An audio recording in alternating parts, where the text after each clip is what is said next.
Welcome to the second webinar in our series on resilience and well-being through the lens of the pandemic with the Modern Indian Studies Initiative at the University of North Carolina at Chapel Hill. Today's topic is going to be on the road to economic recovery. But before we begin, I would like to introduce Dean Rudy Colorado Mansfield, who has served as our Senior Associate Dean for Social Sciences and Global Programs at the College of Arts and Sciences at UNC.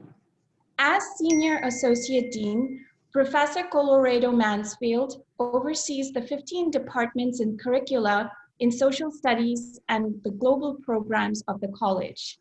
These include the Office of Study Abroad, the curriculum in global studies, and 6 global area study centers. Before joining the Dean's office, Professor Colorado Mansfield served as the chair of the Department of Anthropology.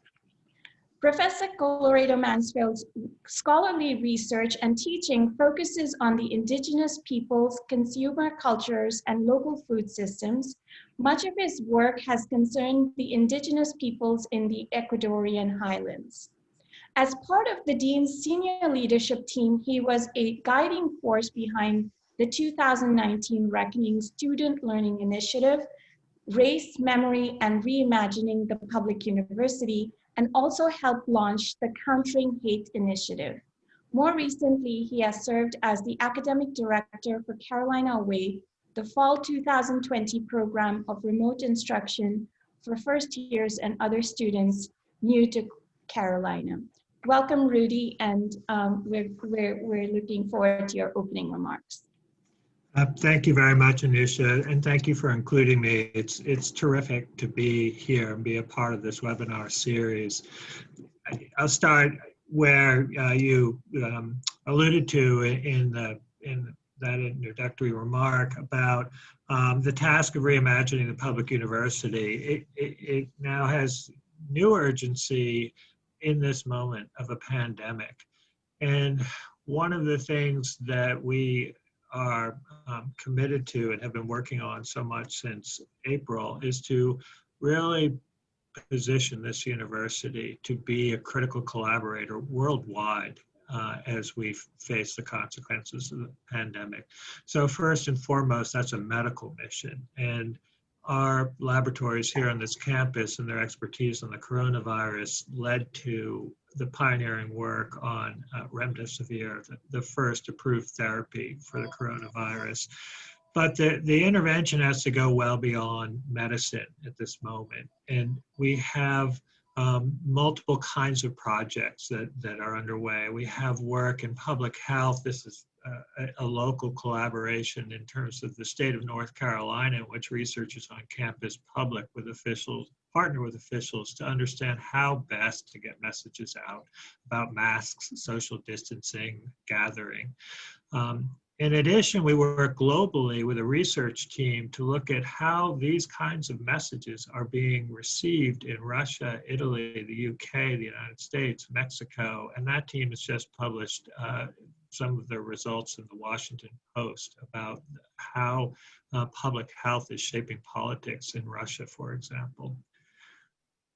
But one thing that is absolutely certain about this pandemic is that it is not remarkable so much for the biology. It is remarkable for the economic steps that have been taken during the pandemic.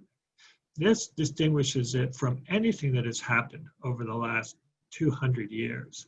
And the most critical research that now lies ahead is to understand where this takes us and what this means for the institutions that we have to support economic recovery and the lasting consequences of the measures that we have taken. That's why this webinar is so important to us. It is directly important to understand the perspectives of the panelists so that we can begin to understand what's going on.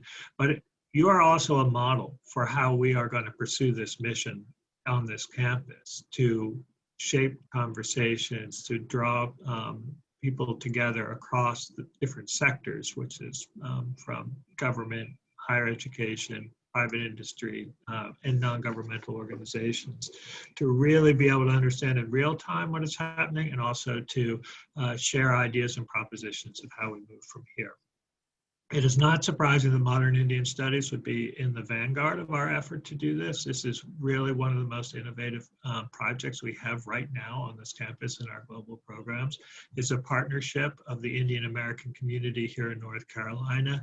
Ambassador Barbara Stevenson, who leads our global programs on this campus, the Carolina Asia Center, and of course, Anusha Chari's directorship of this initiative. We are all not just supporting from it and learning from it. We're deeply grateful to you, the panelists, for being a part of this today. This is really exciting for us. So thanks again for being here. Anusha, thanks for your leadership, and I'll turn it back to you. Thank you so much, Rudy. So I'd like to welcome our audience from all over the world. Thank you for attending this webinar, and to introduce our distinguished panel of speakers. We are very grateful that they could join us. So first off, we have Sonal Verma, who is Nomura's chief economist for India and Asia ex-Japan. And she's based in Singapore, where it is past 10 o'clock at night. So thank you so much, Sonal, for being here. Welcome. What we know about Sonal is that she's a very impressive economist. She was rated #1 on research in India from 2012 to 2019 by the Asset magazine, and was among the top 3 economists in India as ranked by the All India Institutional Investor from 2013 to 2018. So very impressive credentials, Sonal. Thank you so much for being here. Next up, we have Soumya Rajan, who is the CEO and co-founder and founder of Waterfield Advisors, India's largest multifamily office and wealth advisory company, and brings over 25 years of financial services experience. Soumya has advised several of India's leading business families on their global investments, on issues related to the succession and continuity of family enterprise. And the company presently advises on assets of $3.5 billion US, and is one of the most awarded wealth management firms in India. Apart from being recognized amongst India's top 100 women in finance, Soumya also serves on the board of several nonprofit organizations in the education space. Fun fact is that Soumya and I overlapped at Oxford, where we were both at Balliol College. So welcome, Soumya. Third, we have Sajid Chinoy, who is JP Morgan's chief India economist and also serves on the advisory council to the 15th Finance Commission set up by the government of India. Sajid has previously worked at the International Monetary Fund and at McKinsey and Company, and also previously served as member of the RBI's expert committee to revise and strengthen the monetary policy framework. Sajid received his PhD in economics from Stanford University. And last but not least, we have Professor Christian Lundblad, who is the Richard Levin Distinguished Professor of Finance, the chair of the finance area, and the associate dean of the PhD program at the University of North Carolina's Keenan Flagler Business School. He is also the director of research at the Keenan Institute of Private Enterprise, and also holds a courtesy appointment as the special term professor at the People's Bank of China School of Finance at Tsinghua University in Beijing, China. Christian has extensive experience with emerging markets, including India, where for several years he taught as visiting faculty at the Indian School of Business in Hyderabad and Mohali. So welcome, Christian. We're so happy to have you here. So before we begin, what I would like Vanessa to do is, our communications assistant, Vanessa, is to run a quick 1-minute poll for the audience, asking a question about the shape of the economic recovery. So the panelists are not able to vote, but if you can, please vote on what you think that the shape of this recovery is going to be, so we can get a sense of what the audience feels.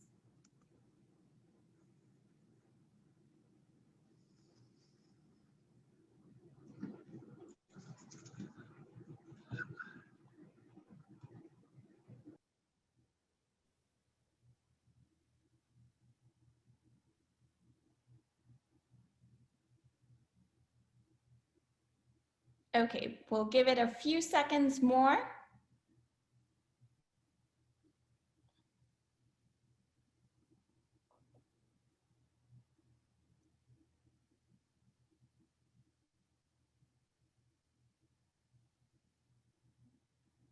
Okay, so we'll end the poll now.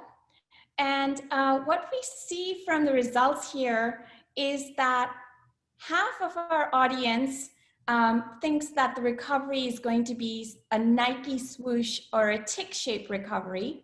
About 40% of the audience feels that it's going to be thinks that it's going to be a U-shaped recovery, and a minority of about 10% think that this is going to be a V-shaped recovery. So having sort of seen that, let's sort of begin our discussion. And before we start fielding questions to our distinguished panelists, let us sort of begin. What I'd like to say is that pandemic-induced lockdowns have led to severe contractions in economic activity around the world, and governments have been put in an unenviable position of saving lives and livelihoods. In many settings, these two objectives are in direct conflict, as neither social distancing nor teleworking is possible. The usual panaceas during crises of stimulating aggregate demand through consumption and investment have been rendered ineffective, with a greater role for government spending, and therefore we see dramatically rising fiscal deficits around the world. Complicating matters is the fact that this shock is truly global in nature, and that it is a health shock rather than a financial one. And we are in uncharted waters indeed, where no country is exempt, and India is no exemption. However, India is also an outlier in the sharpness of the decline in the GDP numbers recently put forward by the IMF. Granted, there is some debate about whether the number should be 25.6% or 23.9%, and whether international comparisons are even valid at this point of time.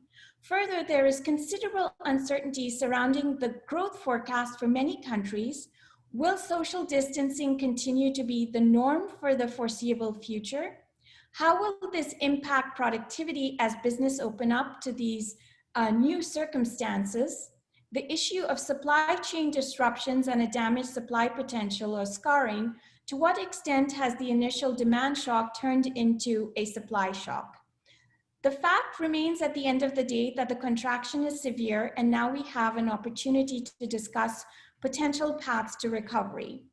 We know that pre-pandemic India aspired to be a $5 trillion economy, the third largest economy by 2030, and possibly the second largest by 2050. To achieve this, a growth rate of 8% per annum would be necessary. Unfortunately, before the COVID crisis, several factors conspired to reduce India's growth estimates for the 2019-2020 fiscal year from 7% to 6%, finally landing at 5% in January 2020. Similar to comorbidities or pre-existing conditions such as high blood pressure, kidney disease, and compromised immunity that make recovery from COVID itself complicated and uncertain, countries that entered the pandemic with pre-existing conditions may also face greater uncertainty in their recoveries. So I would like to spend some time analyzing the role of these pre-existing conditions with our panelists as we think about the way forward and emerging from the pandemic. So I'd like to begin by asking each of our panelists to provide a brief assessment of the pandemic's impact on the economy from their specific vantage points. I'd like to begin with Sonal Varma and her view from equity markets. Despite the dire predictions for the real economy, equity markets around the world have rebounded quickly from the valuations in March and have been remarkably buoyant ever since. What do you make of the stock market's performance? Do you think it's disconnected from economic fundamentals or forecasting a quick recovery? And I'll target the poll question to you as well. Do you see a V-shaped recovery or something more akin to a Nike swoosh or a U-shaped recovery? Take it away, Sonal. Thanks, Anusha. Thanks for inviting me, and hello to everyone. So on this question of the disconnect between the markets and the economy, I mean, let me wear my macro hat and try and answer that. I think clearly two things have supported the buoyancy in the equity markets. One is the role of policy support. In the form of both the significant reduction in interest rates, so your discount rate itself has come off quite significantly. And second is the unprecedented balance sheet expansion in developed economies, because the positive spillover effect of that on all emerging markets is visible irrespective of the extent of growth damage. And second, markets are ultimately about expectations. I think relative to the sort of dire predictions made back in April, there have actually been upgrades in growth projections in some of the big economies like US and China. And I would say even in India, the quarterly earnings from corporates have actually surprised on the positive side. So there have been factors that have led to markets doing much better. But let me take a step back. I think, from a macro perspective and linking this to the shape of the recovery to expect, what stands out really is the significant role of policy support. Because the moment there's murmur of policy support standing back, including in the US as we are seeing, there's clearly a disturbance and volatility in the markets. And second is really the uneven pace of recovery, which you can also see in the sectors that have done well. So it's really your technology, pharma sectors, for instance, in India, which have done very well. Whereas the real economy sectors that have been impacted, like banking, real estate, have been big underperformers. So A, it's been an uneven recovery, and B, it's still extremely dependent on policy support. So I would actually agree with your audience poll, that it's more likely to be a Nike swoosh. And the rebound we've seen in demand and in market should not lead to any kind of complacency when we're taking a forward-looking view for India. Thanks so much, Sonal. And I really sort of your points about the policy support sort of directly lead to the question that I have for Sajid. So Sajid, what is your perspective from fixed income markets? And as Sonal is saying, this policy support is so crucial.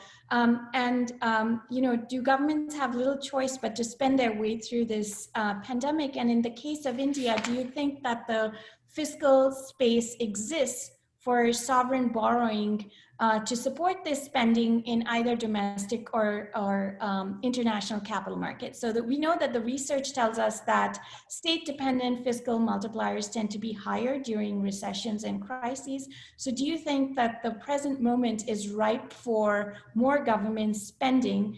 Previously, you've referred to the fiscal trilemma regarding the consolidated budget, the SLR limits, and the FPI limits on government security investments. So in light of this, what is your view about government spending, about relaxing these FPI limits on GSEC investments, and what do you see the shape of the recovery as being? Thanks, Anusha. Good morning. It's good to be here. Fiscal policy has played a crucial role around the world. We've seen that even though monetary policymakers have thrown the kitchen sink at it, risk aversion in financial systems tends to be quite high. And so unless you've got broad-based credit guarantees, you tend to find lending standards tighten amidst all the uncertainty. So fiscal policy has picked up the slack. The difference between emerging markets and developed markets is, in a developed market, you can wake up in the morning and write a check for 5% of GDP, and nobody bats an eyelid, because you've got the institutional credibility. If you're in the US, you've got exorbitant privilege. Emerging markets don't operate with those luxuries. I think some of the trade-offs that India faces at this moment in time is, we've come in here with a relatively elevated fiscal deficit. If you take a broad view of the deficit, the center, the states, public sector enterprises, it's between 9 and 10% of GDP. And some of this is because, as you alluded to, growth had begun to slow, in the last 2 or 3 years, even before the pandemic. That had an impact on revenues. It also meant, and I think some people don't fully appreciate this, the important role that government spending played before COVID. In the last 3 years, the rate of growth of government spending was about 11% in real terms, which was twice as much as the private sector. So that held up the economy before COVID, but it meant that we entered this with a deficit of about 9 to 10% and debt levels at about 72. Now, the trade-offs for the government are, on the one hand, you'd like to spend more, but with debt already at about 72%, even if you have a restrained, fiscal impulse this year, debt to GDP will get between 85 to 90% just because of the quantum of the growth hit. And with that kind of hit in growth, revenues tend to be very non-linear. So you'll find that revenue shortfall will be even larger, right? So even if there isn't new expenditure, the fiscal deficit in India could go up by between 3 and 4% of GDP just because of revenues. Now remember, these are important automatic stabilizers when tax to GDP goes down.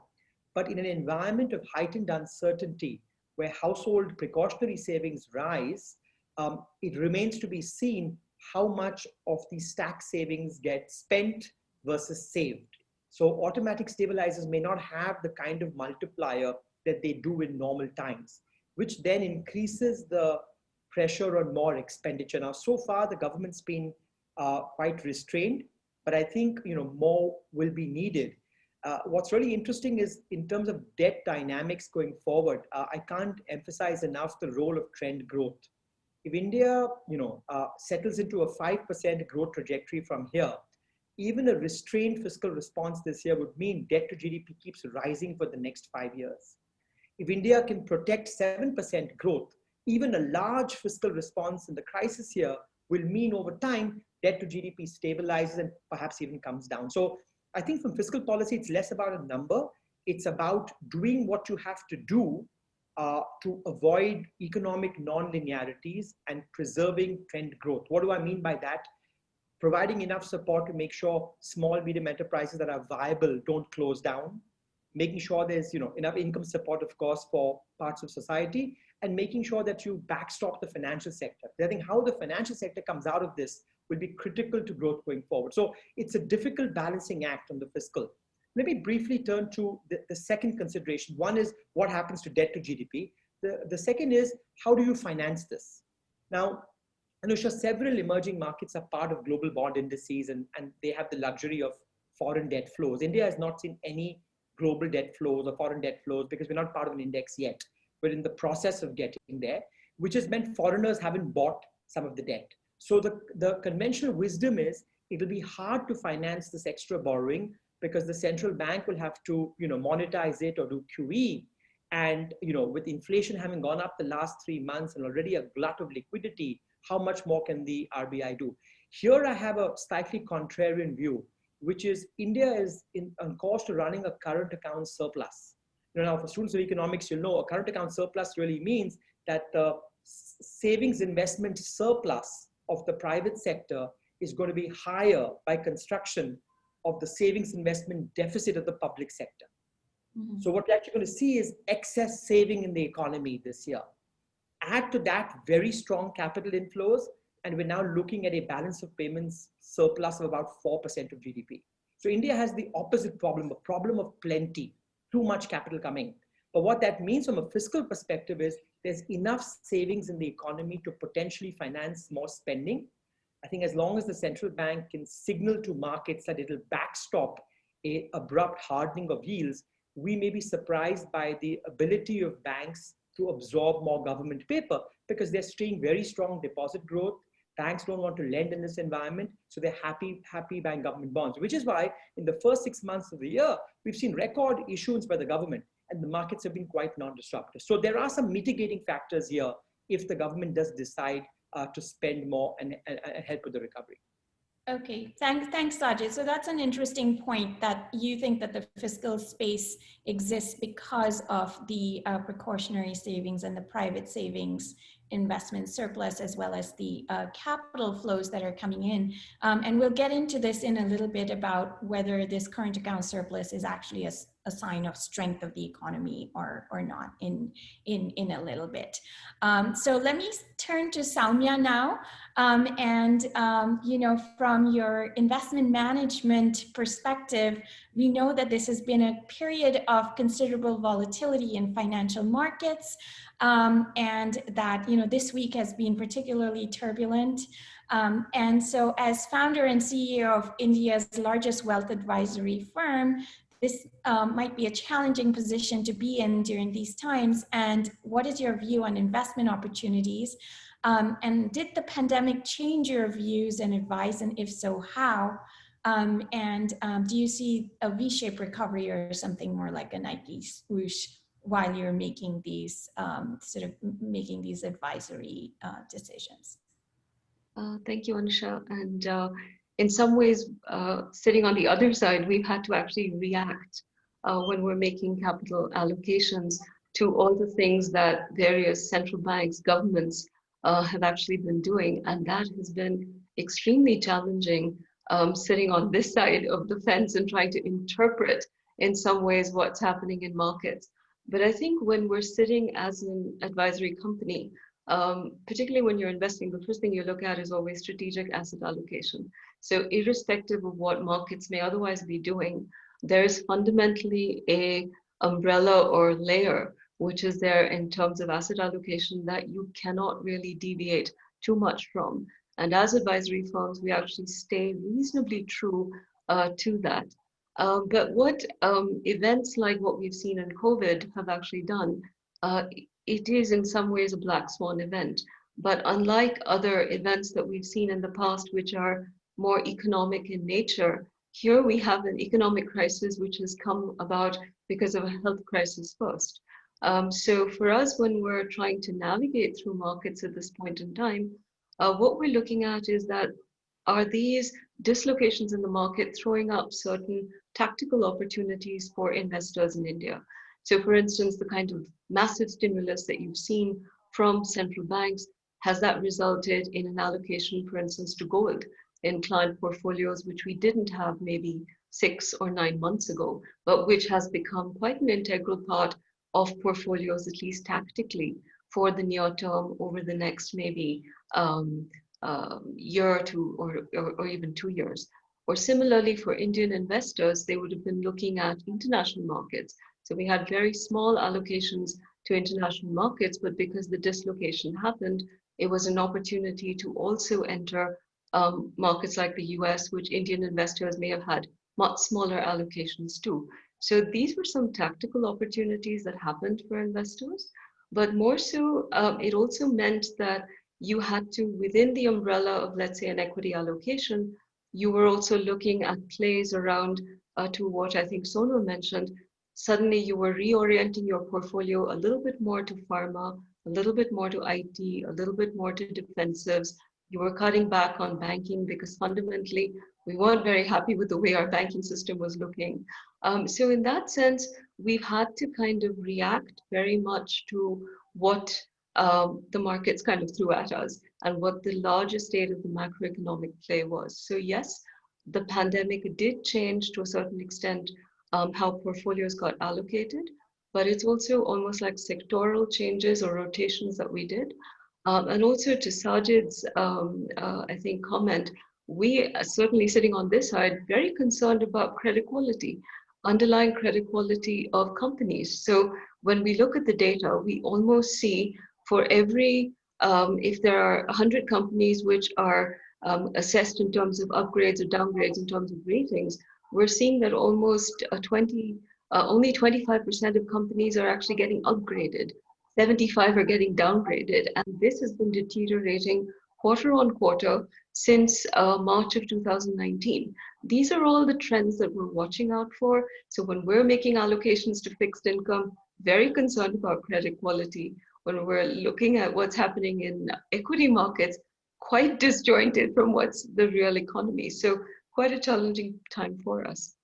Thanks so much, Soumya. That's fascinating because Sajid talks about capital inflows and you're talking about capital outflows in terms of the strategic asset allocations and, you know, the credit quality of firms and what that means for banking sector balance sheets. That's something that I want to get into as we go along. So thanks so much.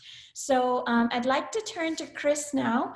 And what we know is that you've followed and researched emerging markets for many years now. And what is your view on prospects for recovery more broadly for emerging markets and for India in particular?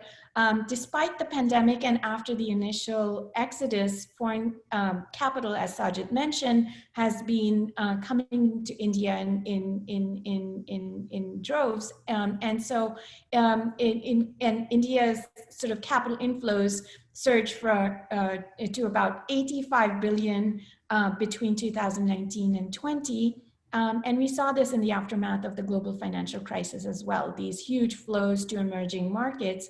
So how do you think foreign investors are perceiving India and the prospects for recovery?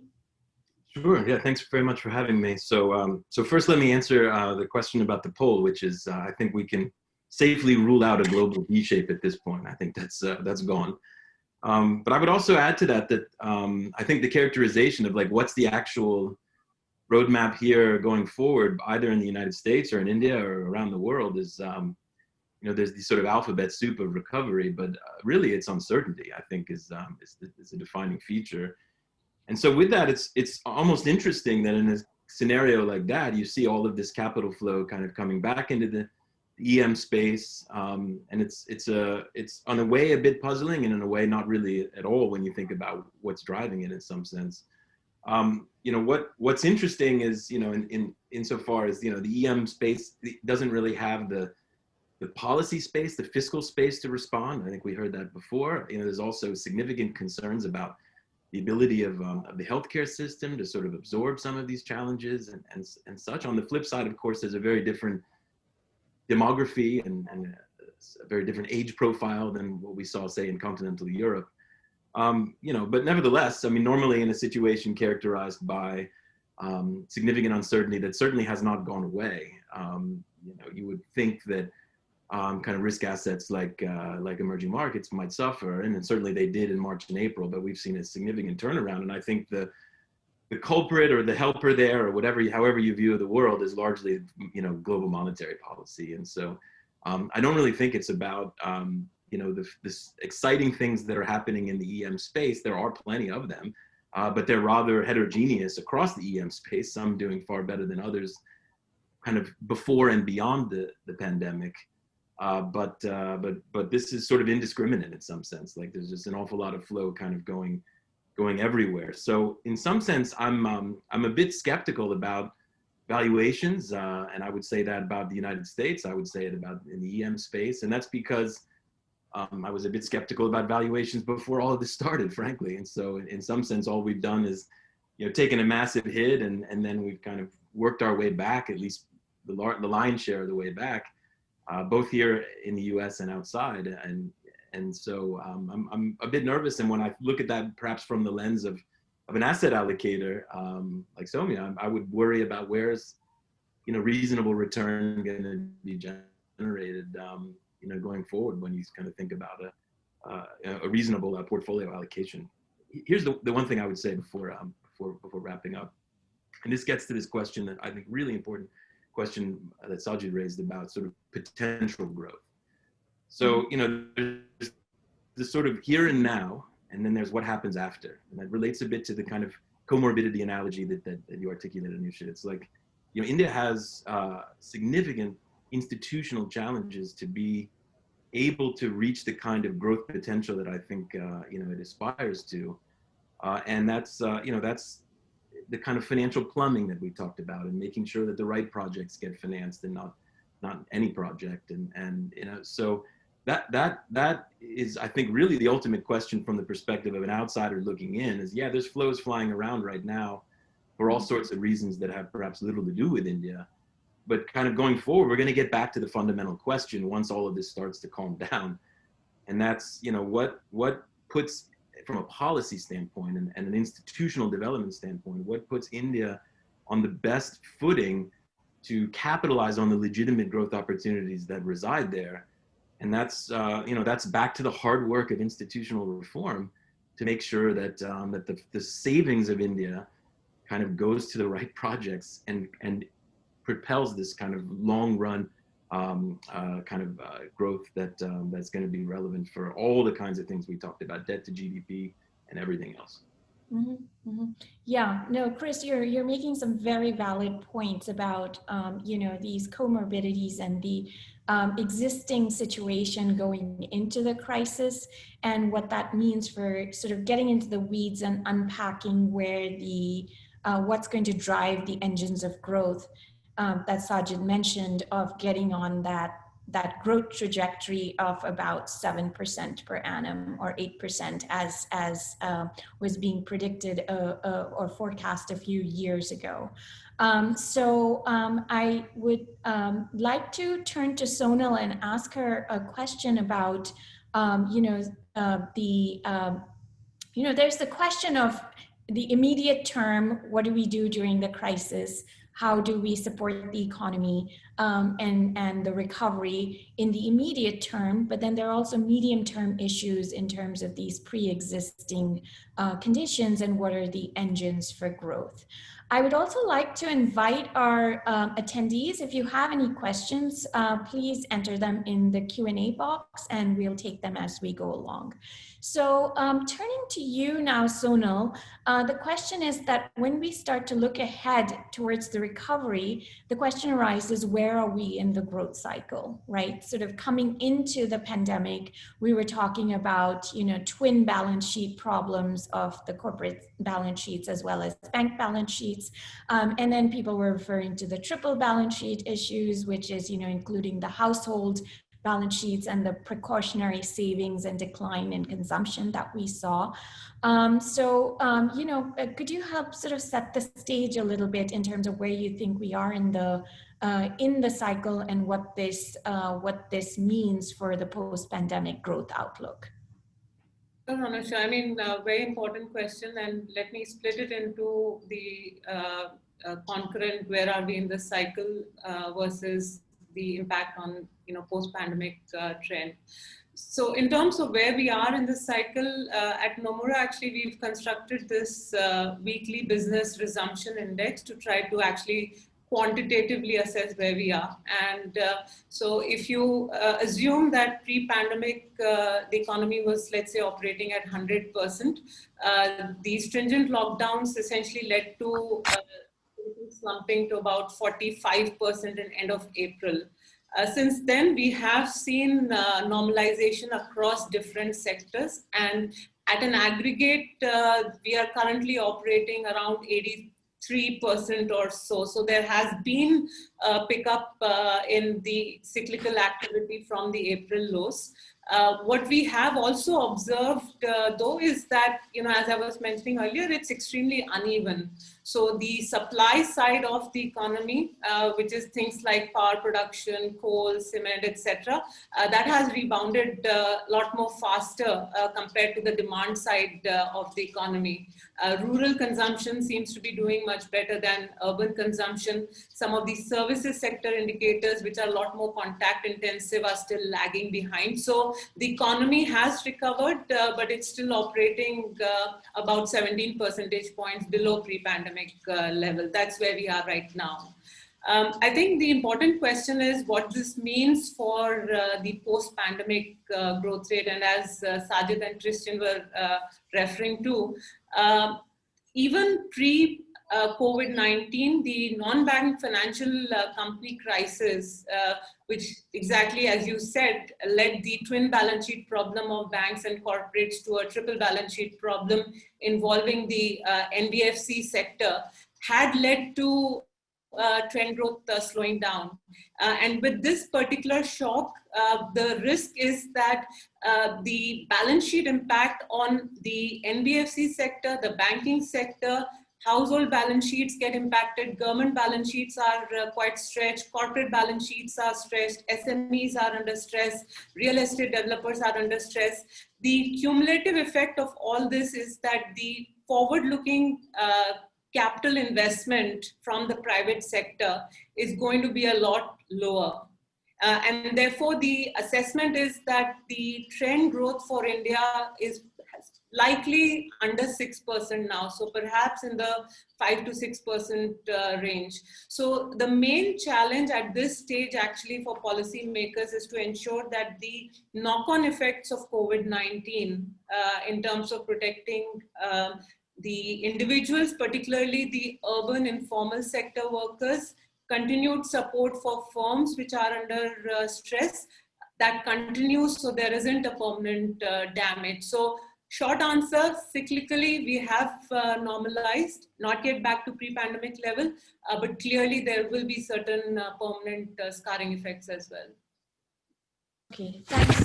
That's, I think this issue of whether this demand shock, to what extent it's turned into a supply shock, not just related to supply chain disruptions, but also because of, the firms that are left standing at the end of the day are going to crucially depend on what the, the support is going to be both from banks and the government, and for households also in terms of having taken a hit to both employment and on the income side.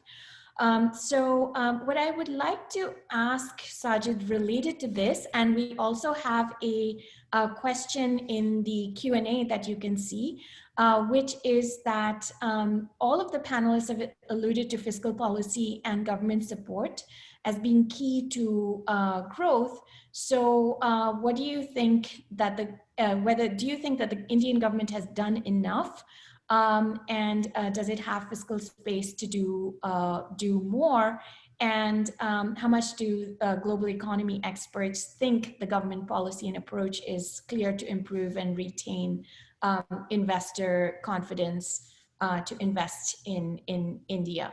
So Sajid, you've mentioned this before in your introductory remarks, which is that you see that there is fiscal space to spend more. So the question is, has the government done enough? And what specific forms of relief do you think that the government should provide to labor, households, and to firms? And in India, we have the issue of not just the organized sector, but also the informal sector. Thanks, Anusha. All good questions. Let me just break the conversation out a little bit and answer this from the perspective of, Sonal spoke about the outlook for the next few quarters. The question is going to be, where will this growth of 5, 6, 7% come over the next 3 or 4 years? Because if you think, or the next 5 years, because if you think about when India's had high growth cycles, we've had 2 strong cycles, 2002 to 2010. This was the era of hyper globalization, and every emerging market was benefiting from strong exports. India had about 9% GDP growth. Exports were growing at 18% a year for almost 7 or 8 years. Exports to GDP more than doubled, right? So that was sustainable because strong exports drove strong investment. That led to job creation, income growth, and a virtuous cycle. Now, the last 5 years before COVID, we also had almost 7% average growth.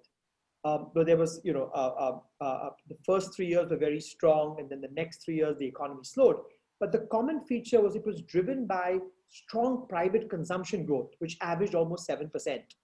Now, the important part about that is that was being driven in turn by households running down savings or taking on debt. It wasn't as organic as we believed in terms of strong income or employment growth. So now fast forward to the end of COVID, and it comes down crucially to whether economic agents perceive the shock to be temporary or permanent in nature. And in every quarter that the virus continues to proliferate, we will begin to perceive this as being a quasi-permanent shock. And that has huge implications for behavior. Because now what you will see is if India's households get risk averse, they'll be far more wary of running down savings or taking on debt in this new environment to support consumption, right? If they believe permanent income has been impacted, then their permanent consumption growth will downshift. And you already see this, unfortunately. If you look at the RBI's consumer confidence surveys the last few months, you will see when households are asked, where will your spending be 1 year from now?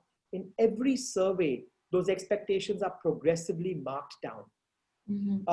So don't expect consumption to be, flourishing like it was the last 5 years. So let's just look at the identity where GDP is consumption plus investment plus government spending plus exports minus imports. If C is not going to pick up, let's look at the other source of demand, X, exports. At JP Morgan, we think we're going to have a very incomplete recovery. By the fourth quarter of 2021, global output will be about 5% below what we thought it would have been pre-pandemic. So there is going to be permanent damage from COVID. So India won't be able to bank on strong exports either, especially given more impulses towards protectionism and nativism. Now, if you don't get strong consumption growth and strong exports growth, why will you get strong private investment? Investment is endogenous to final demand. We're seeing utilization rates in manufacturing below 70% even before the virus.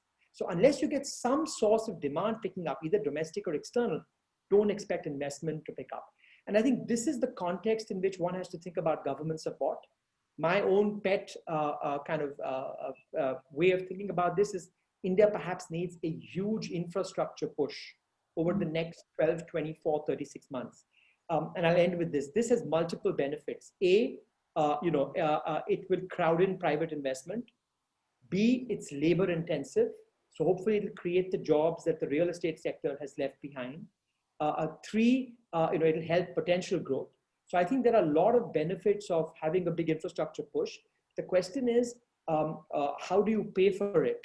And I would argue that having a systematic program of asset sales. India has a lot of assets on its balance sheet, whether it's infrastructure assets that are operational, land, public sector enterprises. So I think if over the next 3 years, if we're serious about it, we can have a systematic disinvestment plan that pays for a big infrastructure push. This gives you a positive fiscal impulse over the next 2 or 3 years without the actual deficit going up. So in my mind, it's kind of the best of all worlds at this point. I think so I think qualitatively, we will need for the government to do the heavy lifting while the private sector heals over the next couple of years. That's fascinating, Sajid, because we've been talking about the supply of credit so far and the issues with congestion in the banking sector with the non-performing loans, etc. But I think what you're alluding to is that even if the logjam on supply is sort of cleared, there's going to be a demand issue in terms of is there going to be a demand for credit? I'd like to talk about that a little bit more, and that's what I was alluding to earlier when we were talking about India's current account surplus. If that's coming because private savings are going up, that also implies that private consumption is going down, and that's another source of aggregate demand that seems to be moderating or getting muted.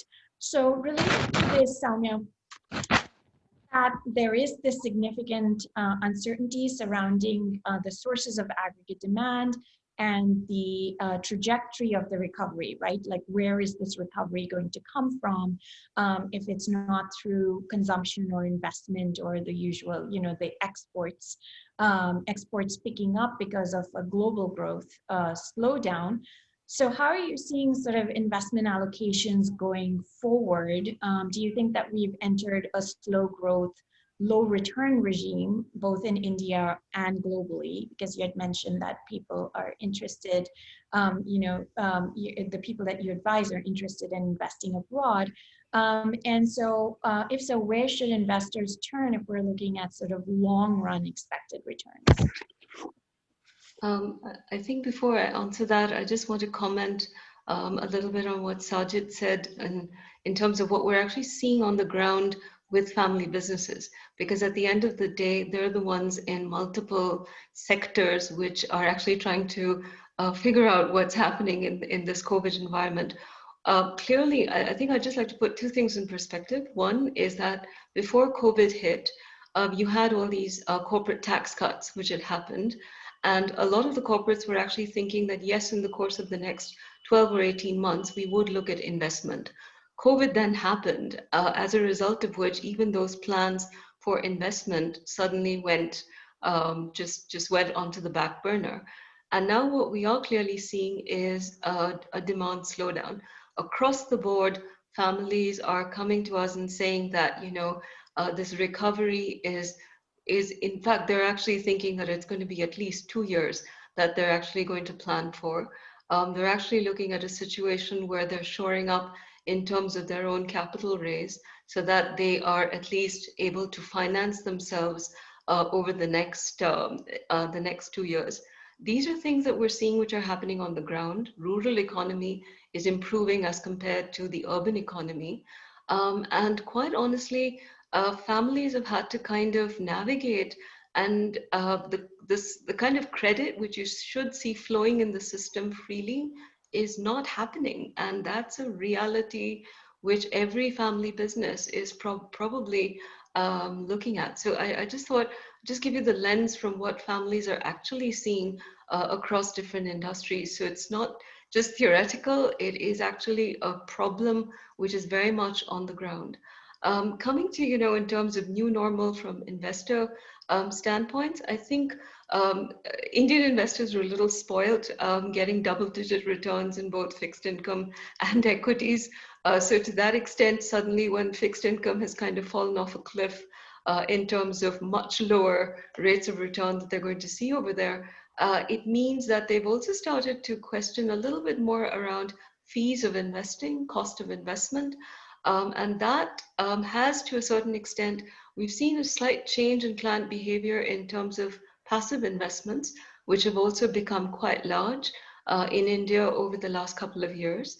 So about 2 years ago, we were getting flows probably of about, it was probably about 15 billion in terms of passive investments. In 2 years, that's doubled to about 30 billion. Still, it's a drop in the ocean as compared to what global ETFs and index funds look like.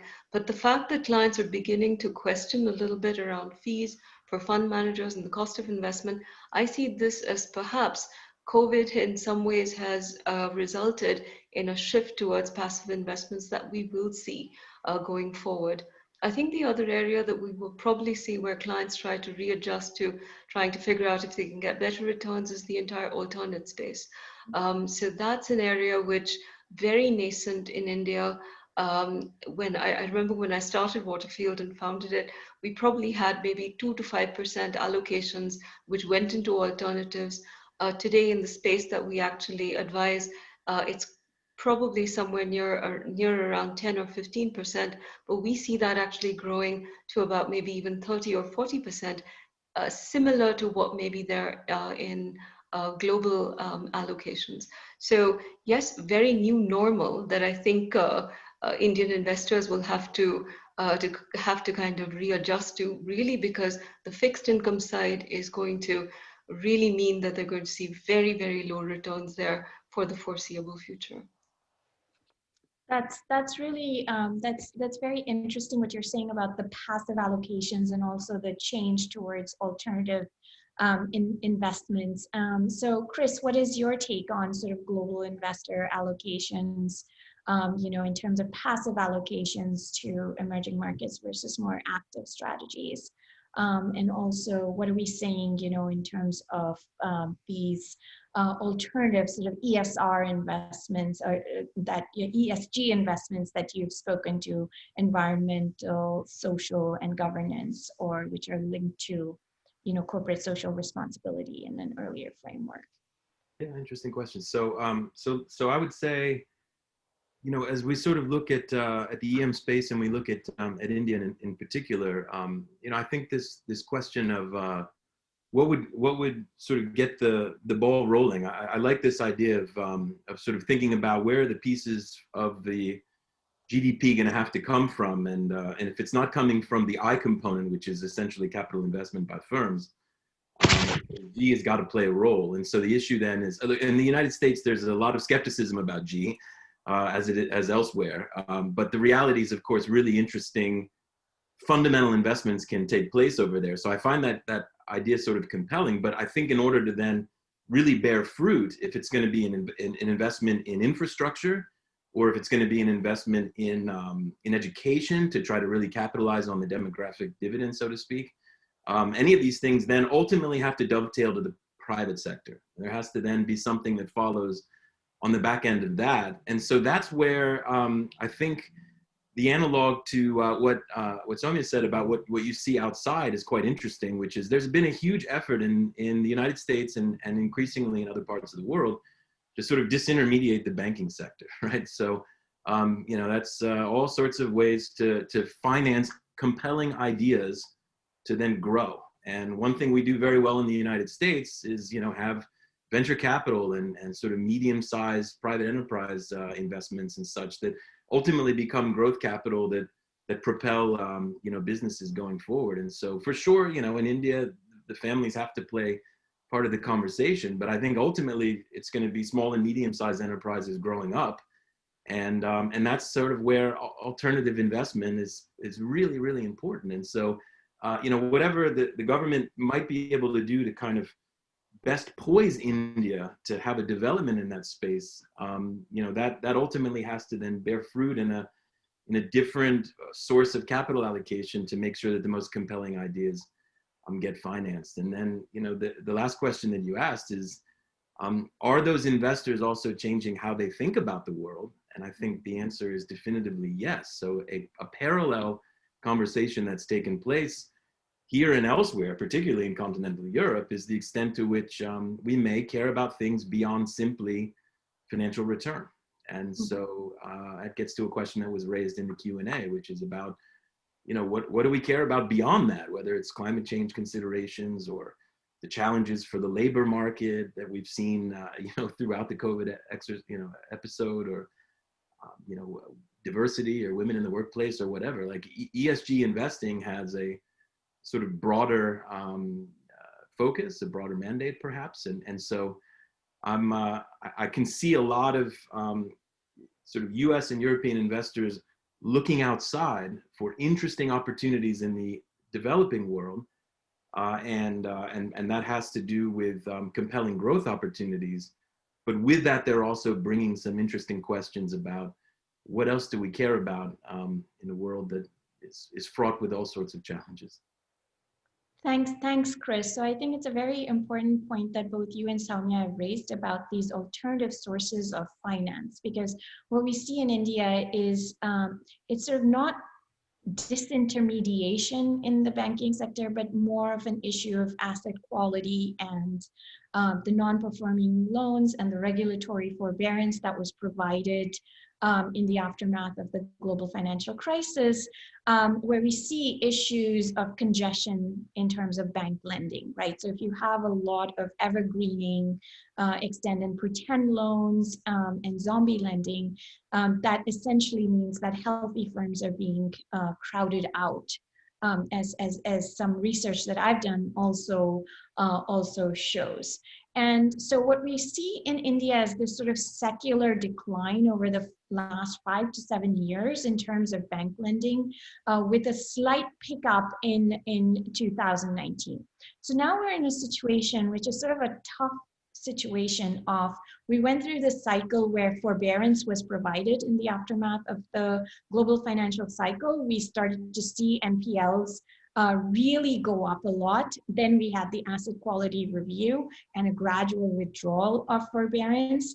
And before those things could actually take hold and bank balance sheets could be cleaned up, we're in a situation of COVID-19 where firms need forbearance once again, in terms of their ability to repay their loans, interest rates, restructurings, etc. So the question is really, Sonal, that can this loan relief be provided, especially to the medium and small scale enterprises that Chris was referring to, without recapitalizing the banks? And what does this mean in terms of further fiscal stress? And also really, so that's one question. What how do we kind of ease this lockdown on credit? But the second question is that do you see this also as being an issue, as Sajid was raising earlier, an issue with the demand for credit? That is there going to be overcapacity coming out of the crisis, and what does that mean? Yeah, Anusha, I think right now it's definitely an issue of both the demand for credit being weak, as well as credit risk and lack of capital as supply side reasons why credit is not picking up. And unfortunately, prior to 2016, it was the non-bank financial companies that had filled in the gap when the banks went into the deleveraging mode starting 2016. So now you're in where not only will the asset quality of the NBFCs worsen, the banks are also at the starting point of their own asset quality worsening. So from a supply side, there are definitely constraints as well. And under no scenario, there is no scenario under which we don't need more recapitalization of the banking sector. There are many strategies to deal with this. I mean, one strategy, of course, is to, park these assets into a different bad bank. There's another strategy, which is only to give capital to the better performing banks so that they can push on growth. But no matter which strategy one chooses, recapitalization has to be there. Now, the RBI, when the moratorium got over, there's been a one-time restructuring that has been announced already, but the criteria has been kept such that there is enough of a balance between, balancing the profitability of banks versus supporting companies that were impacted only because of COVID-19. So there is a clear policy effort to not kick the can down the road. So as we move forward, I think over the next 2, 3, 4 years, the asset quality position is definitely going to worsen, and therefore the need for more capital. I mean, RBI's own assessment is that the non-performing assets for the banks is going to go up from about 9% to probably around 14.5%, 15%. So the government, as the majority owner of public sector banks, will need to put in more capital. One of the ways the government has, tried to address this from a fiscal standpoint is actually issue recapitalization bonds, which technically are part of their debt, but do not add to the deficit for that particular year. So there are ways to deal with this. But the other thing I would mention, Anusha, is that because the financial sector is so constrained, we also need to think about other ways to fund growth, because it has to be investment as a growth driver. As Sajid was saying, one aspect is you have the infrastructure push. The second aspect is, can India actually take advantage of the global value chains that are relocating from China? So both of that, you're pushing on the infrastructure side, you're pushing on the manufacturing side. Now, from the supply of credit standpoint, if you're talking about lower for longer rates globally, then why can't India take advantage of this flow of money that's available offshore? I mean, we can package it in terms of, let's say, a 5-year or 10-year lock-in of foreign capital into Indian projects, which give you a higher return. Second, why don't we tap the retail savings that are available in India? The bank deposit rates in India have crashed to 4%. So if the government actually, let's say, issues tax-free infrastructure bonds, it's a slightly higher cost of capital, but I think it's definitely worth the risk. I mean, if the private sector does not have the capacity to put in capex, then we need to think about other options to fund our growth story. Mm-hmm. Yeah, I think it's fascinating what you're saying about, if private investment done by firms is not going to be available as an investment trigger, then maybe the push needs to be on infrastructure and thinking about creative ways. Sajid talked about asset sales, but also thinking about creative financing ways of issuing infrastructure bonds that might also pull in those flows that are searching for yield globally. In a context of a low global interest rate environment. So the only question I have there is, if these are going to be sort of term, these tend to be, you have to lock in the investment for a certain period of time, and what that means in terms of the terms of those financing vehicles in drawing in foreign investors. But it's sort of, we've talked a lot now about the engines of growth coming via investment, and there are definitely some challenges there. But thankfully, there is, global capital available.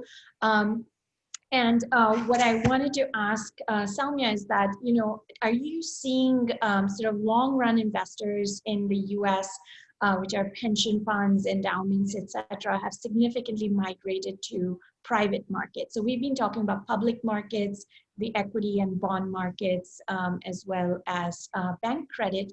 But, are you seeing these trends in terms of financing, in terms of being more nimble and associated with venture or angel or startup investments for similar institutions like families in India?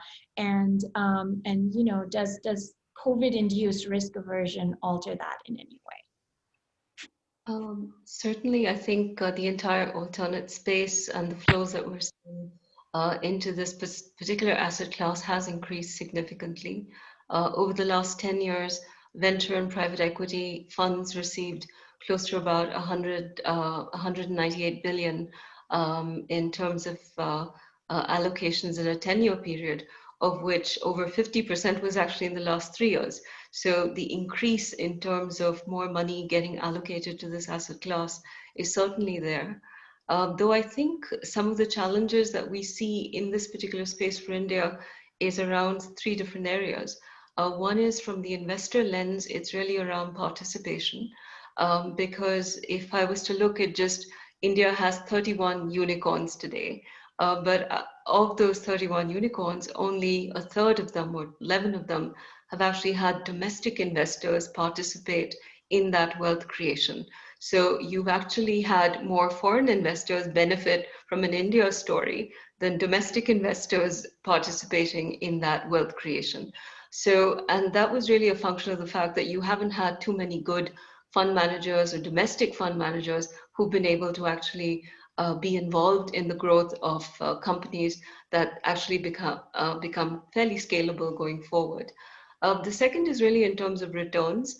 Sadly, the differential in terms of the premium for illiquidity that you have in the alternate space as compared to the returns you get in listed markets is not very much. So for an investor in India, you're quite happy to put your money into listed equities, knowing quite well that you have the liquidity there. Whereas why would you then put that money into a venture fund or a private equity fund locked up for 10 years and the differential isn't very much at this point in time? So I think that has to also change. That will only change once investors actually see exits, which happen on their on the portfolios, which are in venture and private equity, which will probably take a little longer.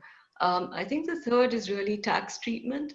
Quite honestly, the kind of treatment that you have for listed equities or listed markets is quite favorable in terms of capital gains, whereas it's almost double that in the unlisted space. So unless there is some kind of alignment which makes it attractive for investors to invest, at least domestic investors to invest into this space, we may not see the kind of massive shift that you'd really like to see, which will be able to then support a lot of these smaller companies, MSMEs, and otherwise.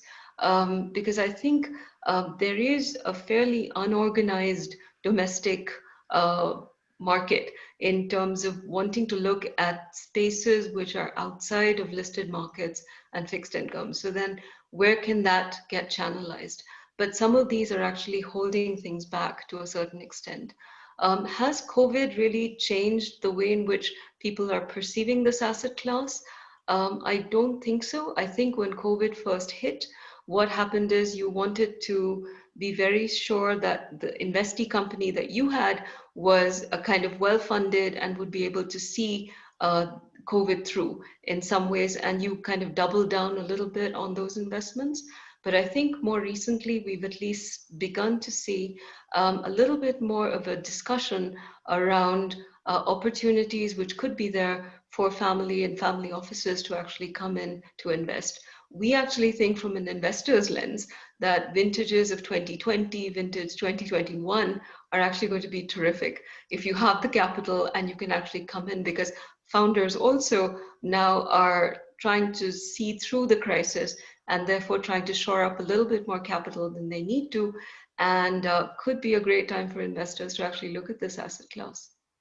That's really interesting, sort of an interesting perspective, Soumya, and sort of, you know, optimistic about, you know, sources of funding and you know, prospects for recovery. So going back to this issue of what are the engines of growth, we've talked a great deal about investment, we've talked about precautionary savings and consumption, but, you know, as Sajid laid out this, you know, growth accounting identity of, you know, C plus I plus G plus exports. So let's talk a little bit about exports. And I know that, you know, we were talking about India's export surplus on in terms of the current account surplus, and that's primarily been in services, right? So if you look at the, you know, India has been running a deficit on the manufacturing side, and despite being a labor-abundant country, and compared to its East Asian counterparts, who in their high growth catch-up phases were primarily dependent on export-led growth.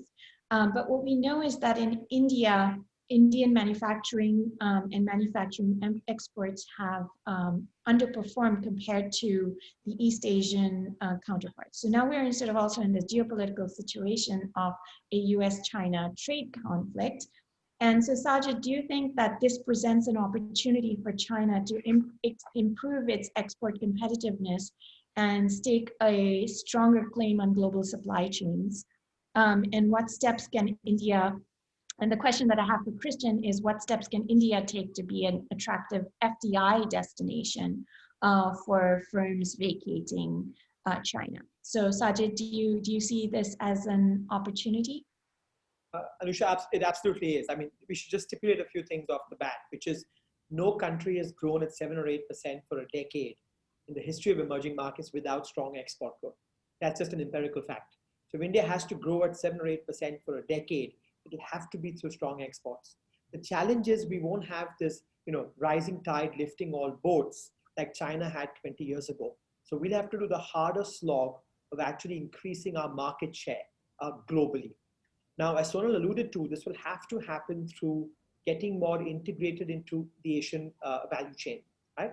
And this is an opportune moment. These things happen, you know, happen once in a generation, where you've got this China plus one hedge that all multinational companies are talking about. That no matter what happens on November 3rd, you know, there's enough uncertainty about the US-China relationship that companies are looking to diversify. We've seen Vietnam being a big beneficiary on the technology side. We've seen Bangladesh benefit on the textile side, but this is India's moment in the sun. This is the time we have to, you know, capitalize, because we have the scale to absorb some parts of that supply chain. We're seeing a little bit of movement in smartphones, but a lot of it is just assembly at this point in time. We need higher value add.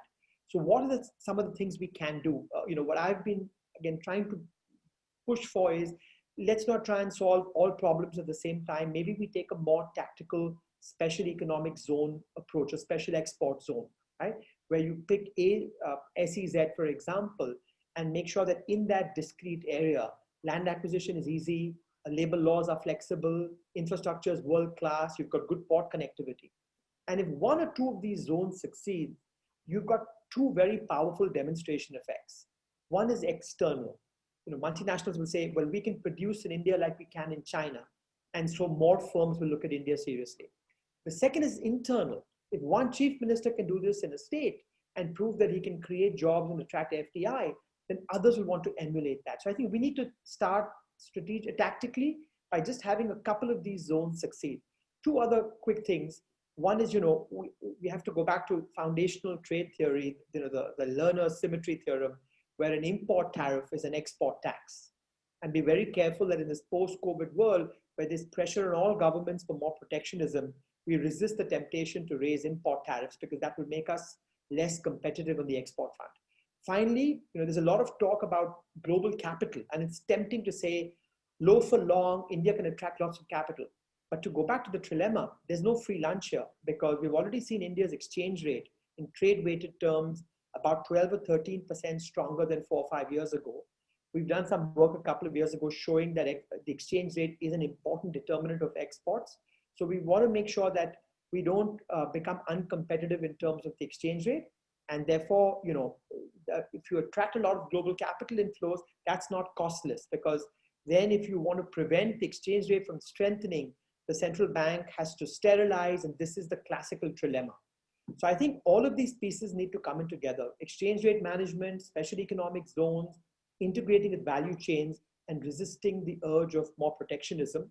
But I think we'll have to think about exports seriously, because beyond an infrastructure push, we've got to recognize that without sustained export growth, no country has grown at high rates for years on end. That's fascinating, Sajid. And what do you think, Chris, in terms of, Sajid has outlined these special export zones as sort of a way to start to entice the FDI. And that was very much a tack that China took as well. So what do you think? Are there any other specific steps India could take in order to be an attractive FDI destination for firms that are vacating China? The STZs were sort of an interesting experiment that China did to try to create some pockets that escaped the, the institutional or political limitations of the rest of China, and they were very successful in that way to then sort of create a roadmap for where China eventually went. And so, for sure. Look, here's the reality, and I say this with sadness, frankly, which is the situation between China and the United States right now, in my view, is as dangerous as it's been since Nixon and Kissinger. Frankly, is my assessment, and that's problematic for Americans and that's problematic for Chinese. But the reality is, whether this is an all-out decoupling and a deglobalization, or this is simply a shifting, I think this is a tremendous opportunity for India to step in and be a legitimate partner to not just the United States, but continental Europe and others that are struggling with some of the same challenges with respect to China. But in order for that to be successful, what makes a special economic zone work very well, again, it's world-class infrastructure. That's definitely part of it. It's institutional clarity on contracting and everything else. Those are back to the same things that sort of the long institutional slog that India is working through in some ways. I would say, what does India have that China doesn't? Largely English speaking and community with highly educated folks. But in order to really capitalize on the demographic dividend, I think greater degrees of technical education have to come in, and that's a way to really make the labor force extremely compelling, I would say, to multinationals, is not just the infrastructure or the opportunity to do business in a well-oiled way, but also labor. And I think that's a comparative advantage that India has over China, for that matter. And I would say even beyond that, it's I don't know that we would want to just replicate the sort of pure export orientation. I mean, the reality is there's an emerging middle class in China, in India, and India is a product market in and of itself. Like the reason many multinationals want to go to China now is not as much the labor story, as it was. It's also now an opportunity to sell stuff, and so that's good for India. That's good for multinationals that want to go there, and so I think that also should be part of the equation in some respects. But for sure, it has to be, an attractive place where, foreign firms want to come and do business and compete with Indian firms. And I think that's, there may be interesting ways to try to fabricate that, but I definitely think that there's an opportunity given the geopolitical tensions that we see manifesting outside. Thanks, Chris, and thanks also for bringing in the demographic dividend and the other piece of the growth engine, which is labor. So, the fact that India has English-speaking labor force, and further improvements in the direction of upskilling could definitely make India an attractive investment destination. So we are coming to the end of this webinar. I'd just like to ask one final question, starting with Sonal, which is a quote from Albert Einstein, which is, "In the midst of every crisis lies great opportunity."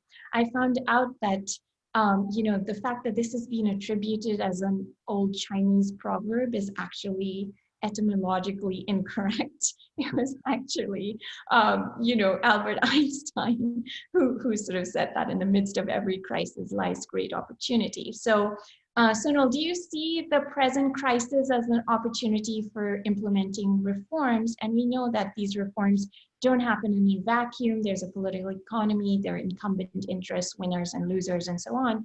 So in your opinion, I'm going to ask each of our panelists this question. In your opinion, what is one example of a low-hanging reform that has the potential to deliver the biggest bang for the buck? Anusha, I also want to mention that the government is seizing the opportunity. I mean, the agriculture reforms that have been announced, labor market reforms that have been announced, these are all politically, these are all political hot potato reforms which have been announced. So the government has sort of seized the opportunity. I mean, in terms of the low-hanging fruit, I think the financial sector reform is very crucial. Like before we even go to funding infrastructure, etc. I think reforming the broader financial sector, and a lot comes in there in terms of not just tackling the recapitalization needs of today, but also the more broader governance reforms, developing the corporate bond market. But I think the overall financial market reforms, I would say, the time has come. Okay, thanks, Sonal. How about you, Sajid? Very similar. I don't think there's a magic bullet here. I think we'll have to tackle both supply side and demand side. I think let's not lose sight of what Sonal said, that through all of the COVID chaos, the government actually has spent political capital on important agricultural marketing reforms. They can always be refined. And just 2 days ago, we've seen even the labor markets, a start has been made where now retrenchment thresholds have gone up from 100 to 300. These are important supply side reforms, but I come back to the fact that, like Sonal, I think the financial sector here is key. That India's 6-7% growth will only be possible if you have a financial sector that has the allocative efficiency to support that. And I would come back to the fact that all of these are supply side reforms. We need something on the demand side as well, especially in the next couple of years, right? And therefore coming back to infrastructure and how to pay for it, and join the Asian export supply chains are important. So there's no one magic bullet. We'll have to do we'll have to walk and chew gum at the same time, do things both on the demand side and the supply side. Thank you, Sajid. Over to you, Soumya. I'm going to say the same thing. I think I kind of said it earlier as well, that the free flow of credit needs to happen in the system. It's like the oil in a machine to make it work. And we've seen that kind of get stymied for the last 2 years in India because of a number of legacy issues. That needs to get cleared. And unless that happens, we're not going to be able to move forward. So I think financial sector reforms, banking, big changes do need to come through. Thanks, Soumya. And finally to you, Chris.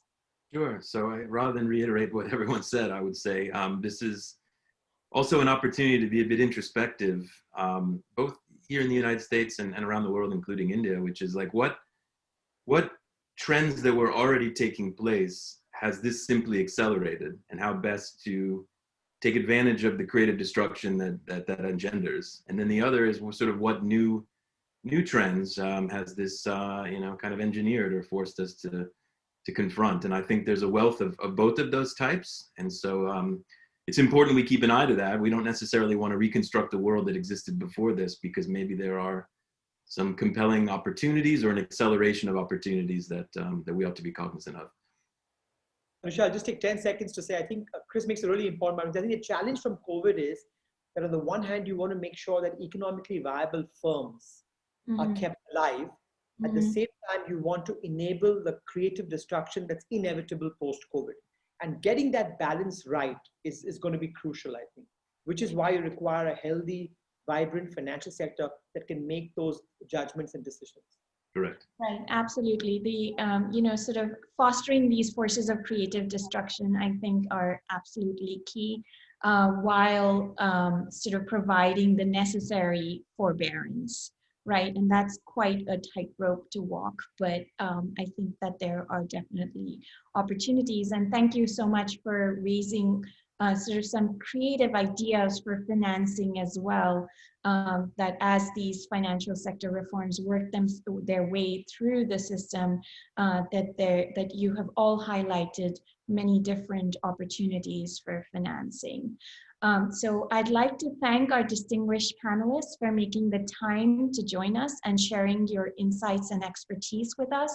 I'd like to thank our attendees from India and the US. I would also like to thank Vanessa Agnobi, who has been keeping this webinar going in the background. We don't see her, but thank you. Thank you, Vanessa. There were some questions in the audience that we didn't have the time to get to, but what I would like to say is that we will have a recording of this session, which we will be posting to our YouTube channel, and I'll make sure that we share it with all our attendees. So thank you so much for joining us, and have a good day and a good night. Thank you very much.